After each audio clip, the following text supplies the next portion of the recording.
On the right sideline, that is caught at the 2. Touchdown into the end zone, Marquez Valdez-Scantling. It's week 1 of the NFL season, and I am in Minneapolis, Minnesota. I get to call the Green Bay Packers at the Minnesota Vikings tomorrow. And so I figured while I can, I'm going to document a little bit of these trips. So I went through the airport today, first time I've flown since March, and it was weird. The masks, the distancing, just the lack of crowds. One of the more interesting things I noticed was with everybody wearing masks, lots of eye contact, awkward eye contact.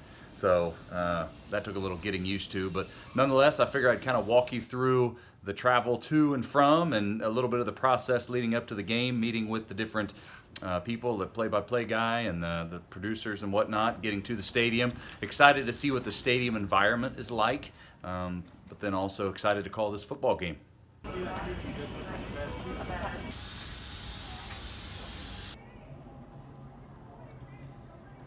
Please move forward.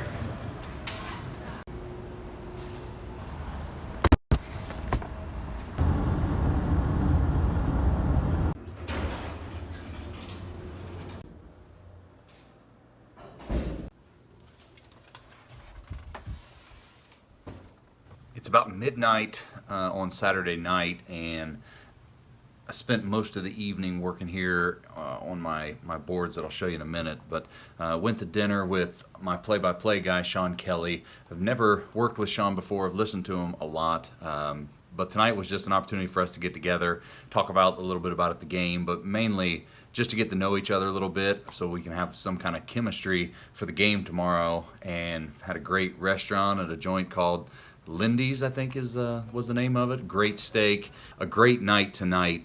Just getting to know him a little bit, kind of his story, his background. He spent a bunch of time in the NBA bubble this year, so fun to hear stories about that. Just to get to know each other a little bit so we can have a more realistic or a more genuine broadcast tomorrow. But like I was saying, I spent a big part of tonight. I like to do this a lot of times the night before the game. I take all of my notes that I amass during the week, whether I'm watching tape, reading articles, just making connections on what I think is important in the game, and then I kind of disseminate that down to some big picture thoughts, but also get it down to the boards itself. These boards are made by a company called Tony Britt's Spotter Charts. The guy's found a pretty cool little niche market where he puts these boards together for a ton of people in the broadcast world. Kirk Herbstreit and Todd Blackledge. I mean, the who's who of who's calling these games. So some of the pertinent stats from the previous season, and then I add in some of my own things that I think are important, and it kind of matches up defense to offense. So I've spent a lot of time doing that tonight, and then going to head to bed, get ready tomorrow, talk tomorrow morning with the producer and the play-by-play guy again, and kind of get our program put together, what we think we're going to hit on, and hit the ground running. $300. Okay, so this is a famous Yeah. this is a famous backdrop. Prince did a picture here for Billboard. I think it's built. Well, This is Owen. This is our producer. Sean is our play-by-play. Kyle is our spotter. Yeah, Prince was 19 years old, I think. 18, 19 years old. He had just released his first album. It was his first ever feature. And, he didn't know it was to come. He probably played every instrument on the record and took this picture right here. And gosh, it's still here. And now it's an icon forever. Oh my God.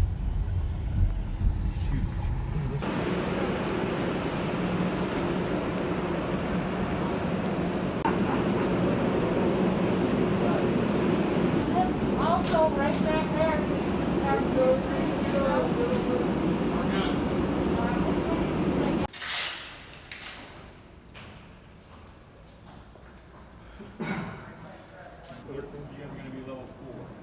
Oh. There is an elevator you can take up one, or there's a dedicated stairwell right here on the left. Hello, Dave. Hello. Good to see you. Good to see you. Let me get some of my stuff up out of the way. Have you noticed any differences or adjustments that have been proposed made to his approach?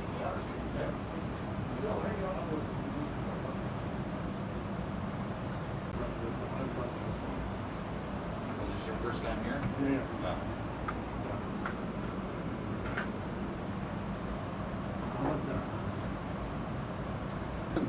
Good? Good. And it's 12:02, so I mean, just be some help when they're going to toss to us and we'll go. Yep. Do we have a seat set or not? Well, no, there's no time. Oh, there's no pre. Okay. Well, yeah, the broadcast. So there you go. That's the answer to that question. Yeah.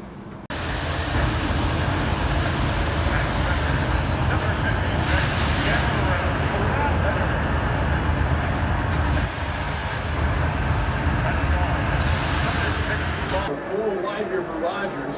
Pumps, runs out of the pocket, rolling to his right, throws the end zone. It's Adams. He makes the catch. Touchdown, Green Bay. No room to work with. Adams put his feet in the ground, makes the catch, beating Anthony Harris. Touchdown, Packers, with 39 seconds to go in the first half. And you can tell these Green Bay receivers are so well versed on what to do when Aaron Rodgers gets outside of the pocket. Devontae Adams was settled at the top of his route, saw that Aaron Rodgers had broken the pocket, and he climbs to the middle of the end zone, stops and comes back, and catches Anthony Harris really kind of asleep, lost his footing a little bit, and unable to make the play on the ball. Second and 10. Cousins back to throw. Good clean pocket there. Throws to his right. Throws it behind Thielen. Tipped and intercepted by Green Bay at the 45. It's the rookie Alexander. Alexander, and I beg your pardon, considered technically a first-year man, has a safety today and now an interception in the second quarter. And it's always going to be difficult to know if that's on the receiver or on the quarterback, but Adam Thielen with the double move was working his way back towards the sideline, and Kirk Cousins throws the ball more towards the middle of the field, right into the defender's hands there. Thielen did a great job trying to play defense and knock the ball out, but credit the defender for coming down with a very tough catch. And one left. Staying in running back is Jamal Williams. Rodgers takes the snap, drops back, pressure coming off the edges, bombs it down the right sideline. That is caught at the 2. Touchdown! Into the end zone, Marquez Valdez-Scantling. Another explosive play for the Green Bay offense. He beats the rookie Dantzler. That's the second touchdown pass of the first half for Aaron Rodgers, and it's 21-7 Green Bay. We got Sean and Kyle post-game and Owen driving to the airport. What's the report, Owen? Solid broadcast? You guys did a fine job. I'm very proud of you. You've grown a lot as young men. Everybody gets a trophy. Everybody gets a trophy. You got a lot to offer that special somebody.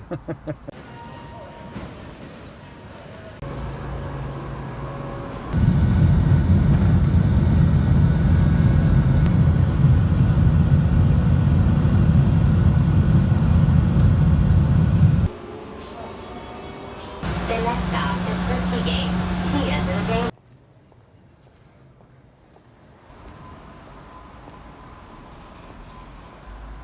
So there's a game. After the game, we went to the airport and grabbed a meal before we all jumped on our plane. Sean and Kyle and I. And the thing we both, all of us, kind of alluded to was the fact that you're still kind of wired after a game.